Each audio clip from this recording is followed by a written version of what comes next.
Hey YouTube, welcome to another animation review. So today we're going to be looking at an animation student's sort of short demo reel. We've got three animation examples we're going to take a look at. This is from Temu, and from submitting these animations, he mentioned this was his first assignment that he submitted. So if that's really the case, this is really impressive work for your first official animation assignment. So props on you for getting these animations to this level. So we're just going to take a look at the animations here, run through them, and go over some of my suggestions and feedback of where you can push these animations further, what might be missing from them, and just kind of how to take them to that next level. So let's just play it all the way through here. So we have this sort of idle combat ready stance that you would probably see in a game like Street Fighter or Tekken. So we've got this sort of like hopping back and forth. So that's one of the animations. And then I believe there's a run cycle. So we've got a run cycle here. And then I think there's, let's go forward here. Like a kick or something. Yeah, this sort of, they described it as like an emote that you would find in a game. So it's sort of just like kicking, standing leg kick. And then goes back to that idle animation. So again, something you might find in a game like Street Fighter or Tekken or Mortal Kombat, or just those idle animations that the characters, the player characters, will do. All right, so let's first talk about the idle animation. So we've got a couple animations, so I'll try to run through sort of like my main topics of feedback for each one, kind of the biggest things that you can do to push them to the next level. So playing this here, it's got a nice kind of feeling of rhythm to it, but I think something that I would look out for, it just feels like it's the hips mainly looking at the back and forth, kind of the forward back motion of the hips here, kind of hopping back and forth. It does feel like the space, there's an issue with the spacing there that feels like it kind of hits a wall, kind of snaps back quickly, and then you can see here like it almost hits an imaginary wall if we're just looking at like the line of the hips. It's coming through here, and then you can see it kind of just drops straight down.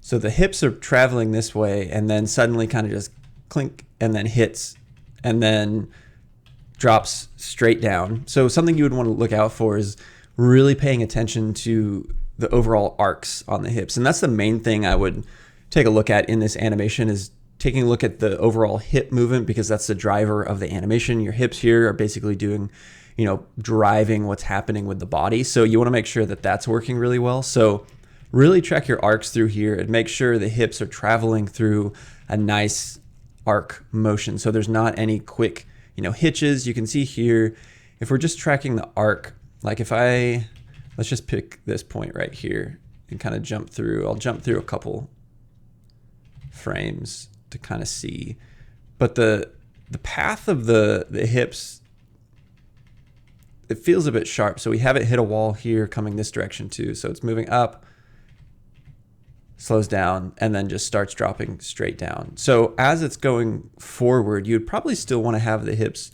moving this direction through this, so that you get a nice kind of arc through here. If I were like tracking the hips, you get a more kind of rounded arc, so they don't just hit a wall and drop straight down. And I think that's the main thing I'm seeing in this animation. Because I do like you've got some nice overlap with the arms coming down. I think you might be able to even push that a bit further with the arms coming down, offset a bit more from the body. And this is just from this like front view, but it does also feel like the chest is very static. So what you could do to really help loosen this up is do a bit like of compression happening on the chest as he's jumping up and down. So he's not doing like really big jumps. He's kind of just hopping back and forth. But you would want to see as he's coming down and you see the arms kind of overlapping the torso, the hip movement that's dropping down. The arms come after. You might want to do something similar with the chest. So there's going to be chest movement, even if it's minimal. Right now it feels like the chest is pretty static, at least from this view. So you could take that upper chest control and basically compress it just a little bit as it's coming down. You do want to make sure that you're not, when you're compressing the chest, the head isn't like rotating forward, because that's what's going to happen if you do start rotating the chest, is that you're probably going to get too much head movement. So you may want to make sure that your head is in world space, so it's not following like one-to-one what the chest is doing. But then you'll also probably need to counter animate the head. So you want to get the compression coming down of the chest, but you kind of want to keep the head in its same kind of space in the world, so it's not like lurching forward. So what that would mean is that you'd probably start animating the chest. So thinking if this was just like the two chest controls here, kind of this area. So if you were going to come down as the body's coming down, the hips are coming down, the chest will like compress a little bit forward.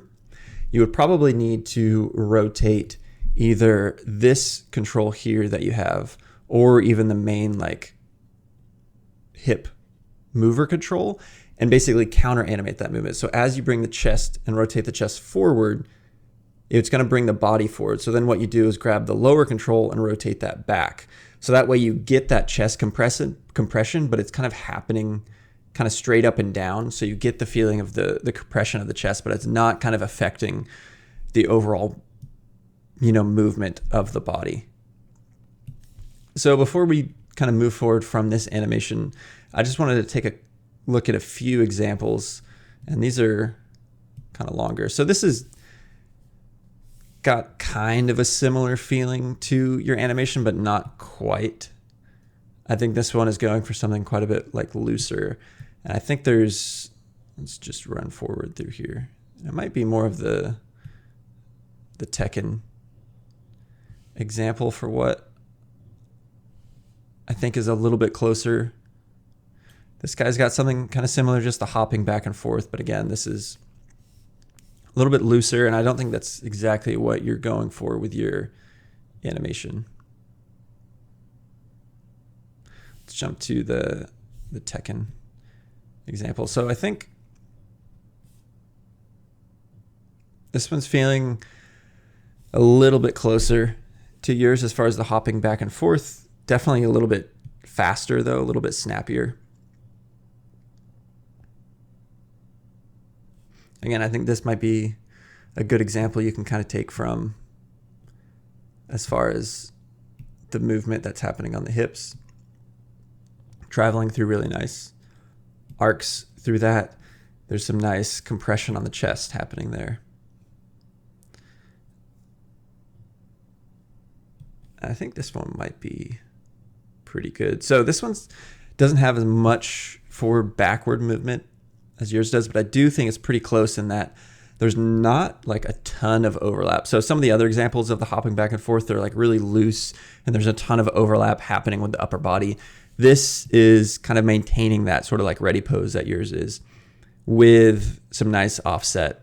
And you can see that on this one, it's helping break up the body, and they're still getting some offset by like rotating the chest like this, not necessarily back and forth, but like a little bit of twist happening in the chest. So there's a bit of movement there. But if we take a look at the hips, they're traveling some nice arcing motions through there.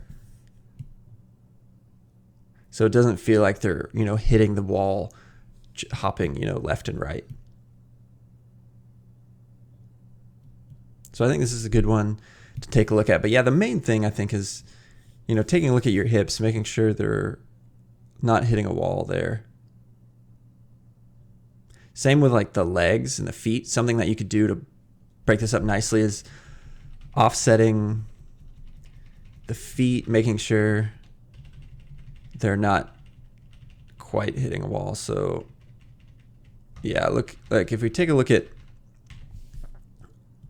like this position of the heel, it pops forward it hits right here, the body is continuing forward, but that foot is staying completely locked.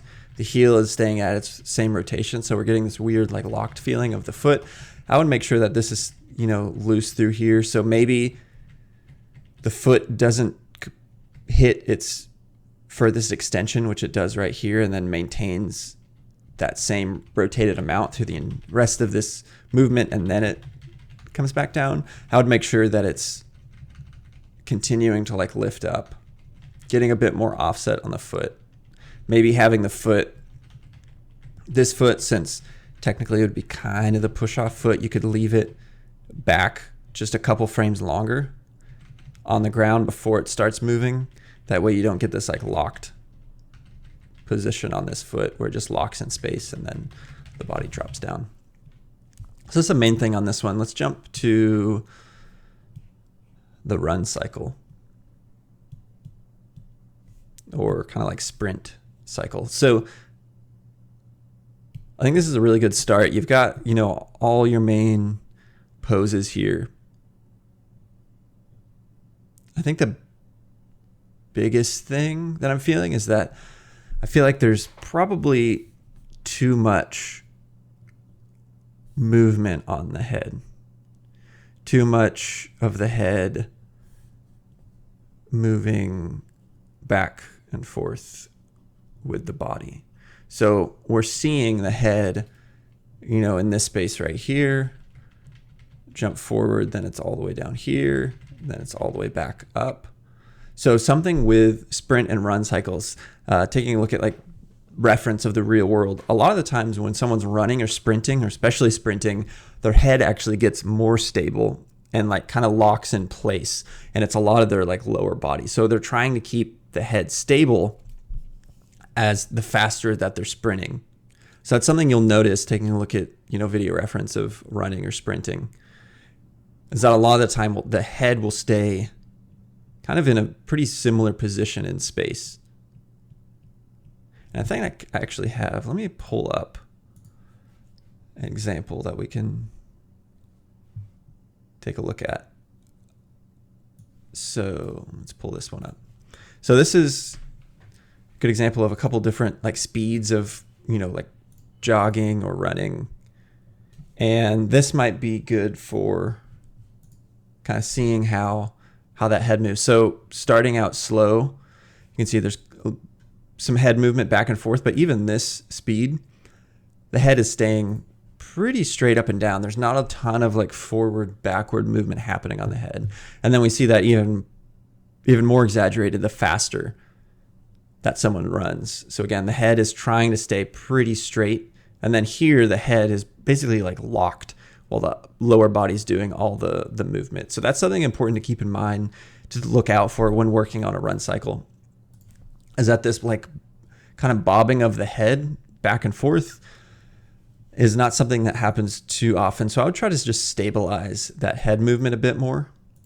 And you want to keep the rotation that you have. So I like the compression that you're getting on the spine, and then this kind of like reverse shape on the extension. So all the way through here, you're getting a nice kind of rotation on the chest. So that exaggeration is working. So what you're going to have to do is something similar to the idle animation that we talked about, is that you're going to want to kind of counter animate maybe the root control here, so that when you get this compression and stretch on the chest, it's not having such a giant effect on the position of the head in 3D space.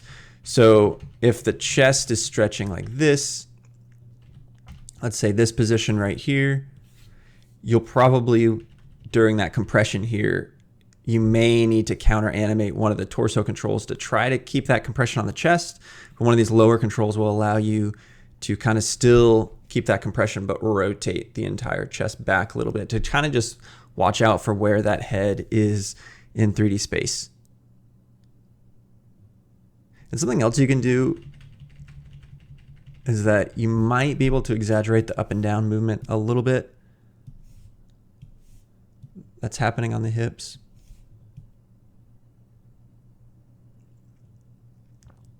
And then something else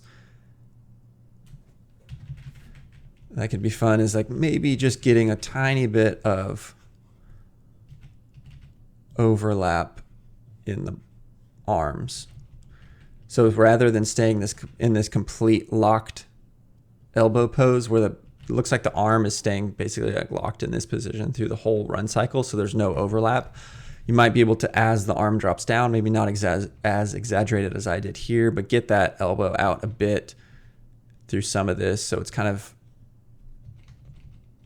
dragging behind, then it'll whip up into this position here. So just getting like a little bit of drag and overlap on that hand or that elbow as it's coming through here. And then something here, just taking a look at the feet. I think you can keep the rotation of the feet. Like right here, especially like keeping that foot kind of rotated back a bit more. And then here, maybe keeping the foot rotated again back rather than kind of pointing forward like that. And then another thing is just taking a look at your spacing through here. So if we're seeing this foot move back, it slows down as it's coming through here, and then it pops really high up there. So I would probably see if you can take this pose right here and maybe actually bring the foot up just a little bit higher. So it's actually starting to come off the ground in this pose, and then it'll pop up to here. So you don't have this sort of like slow in to this position. You want to make sure that the spacing is pretty far apart so you don't get this feeling of like the leg or the foot is slowing down.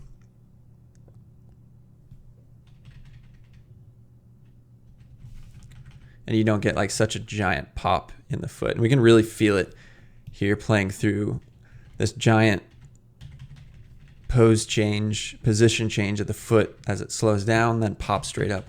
We're getting this really snappy feeling to the push off, which I think needs to be kind of smooth a little bit because it's snapping up so high. Let's see if I can find that.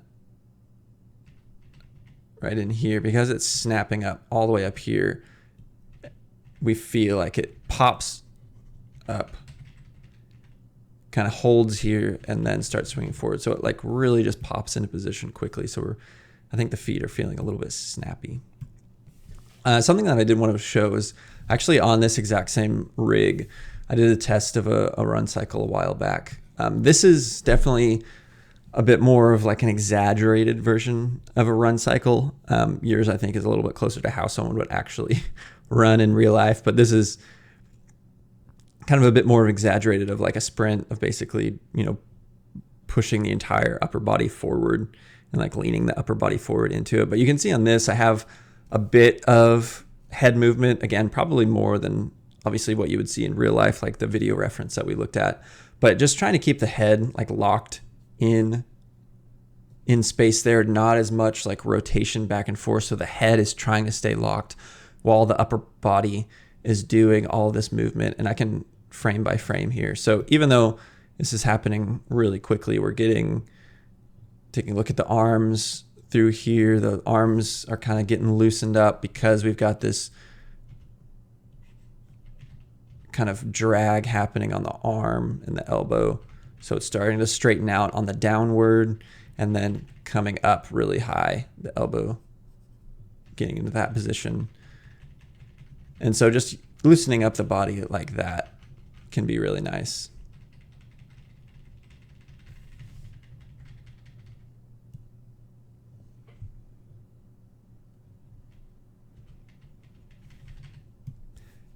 So that's just something I would keep a lookout for yours, is just trying to find ways and areas you can loosen it up.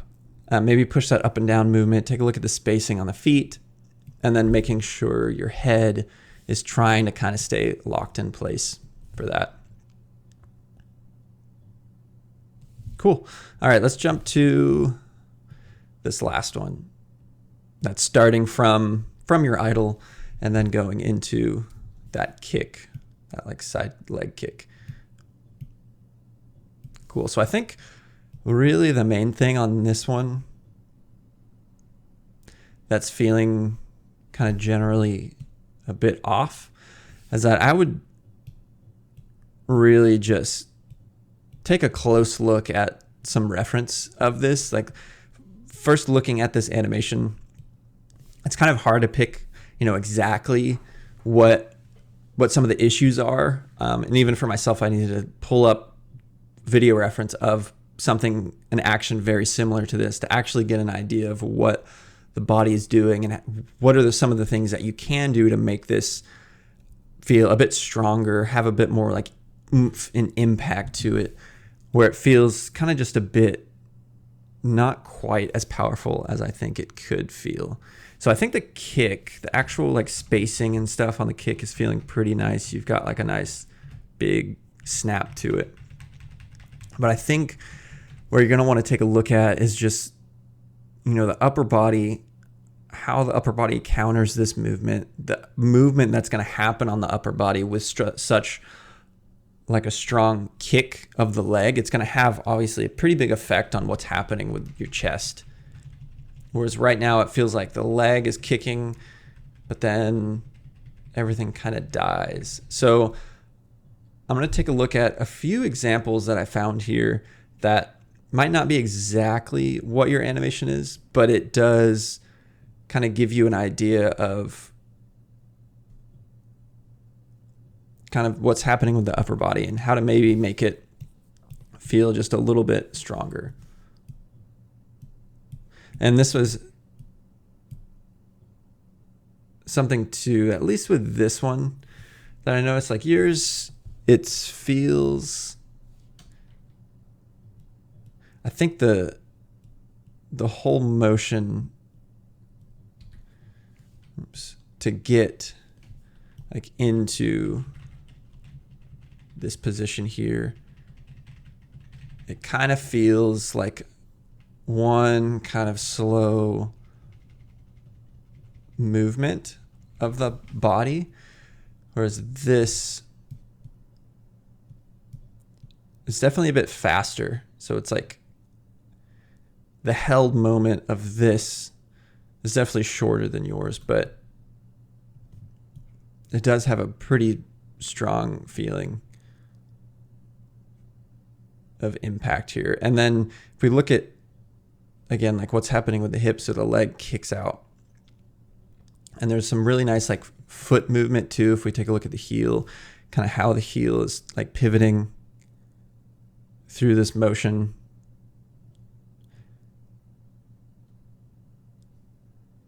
The hips quickly like snap, and then they kind of drop a little bit. So the hips are kind of dropping down a little bit, bouncing back up just slightly. And there's still quite a bit of like rotation happening on the hips. So the hips are actually like twisting. Let me pick a different color. So the hips are like twisting that way through this still. And then they kind of twist back. So there's like some nice twist happening with the hips during that settle.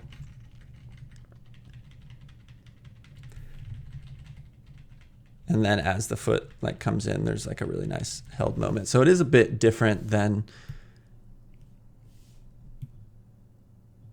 yours. But I think something else that I'm noticing is that I think when you're dropping your leg in, you might want to get your hips back this way just a little bit more. It feels slightly off balance. So he's starting to like fall forward here. But with like how long this is that his leg comes in, he still would need to like keep his balance here. So like his leg's coming in and his chest is rotating back to its kind of upright position.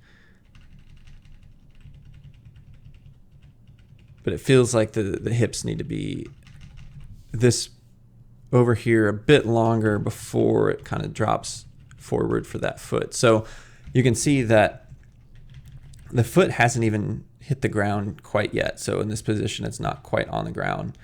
But the hips, the position of the hips are basically as far over this way as they get. And then it kind of settles into its position.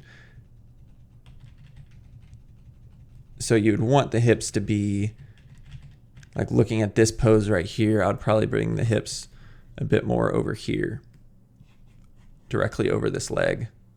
And then as the foot starts to drop, then the hip can kind of start to move over. But let's take a look at a couple other similar examples here.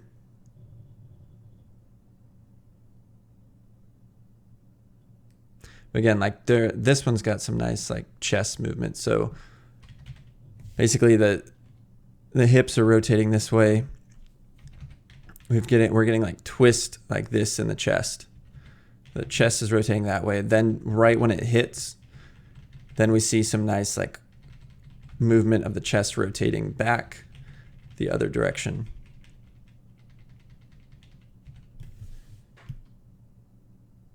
So there's some really nice movement you can take a look at of what's happening with the chest through all this that you might be able to see if you can add to your animation. Like right here, looking at this, so kicks out, the chest is rotating this way. You can probably have it kind of settle and start rotating back that way just to get like the chest rotating and then rotating back to get like a nice settle. And then again, looking at your hips, like we looked at in the reference, there was a lot of like subtle twist happening during the kick and then after the kick. So the hip rotating during the kick, and then you're going to get some offset of the hip kind of like rotating back. Again, if we jump through back to this reference, we can see the like snap in the hip and then that kind of like continual kind of like rotation settle happening. Let's take a look at this one. I'm not sure.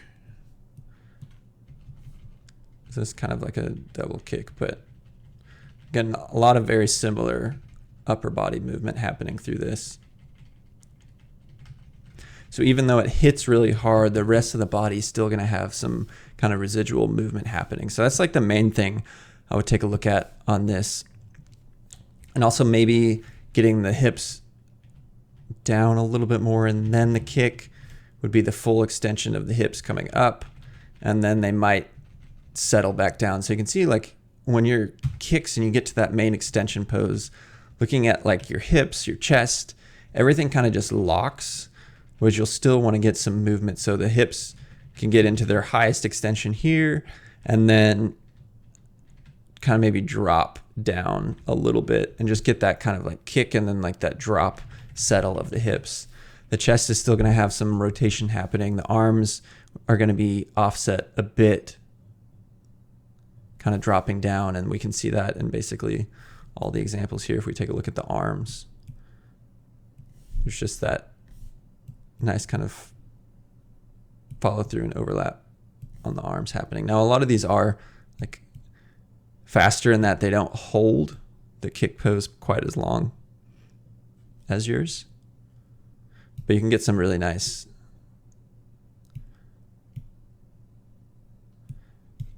like points to take a look at that you would want to start implementing into your animation just to really like loosen up the kick through there. But yeah, I think that's the biggest thing in this is just taking a look at the kick, making sure it feels loose. It doesn't feel like it kind of hits that pose and gets locked in place. And I think the biggest thing for this is just studying a lot of reference that's close to this to see what the body's doing. That's the best way. I find it really hard to, especially for a complex movement like this, of actually knowing what the body's doing or should do without really studying a lot of video reference, of real world video reference of what this action actually looks like. And if you can, I know obviously a kick like this is pretty hard to act out, but even like acting out just something similar, obviously not as like exaggerated. I don't think I could do this kick in real life, but maybe acting out something at least similar where you're kind of like kicking and trying to hold that pose. Because the main thing that's different in yours too is that in your kick, you're holding this for a while, whereas the other ones, right, they kick and then they kind of immediately drop back down.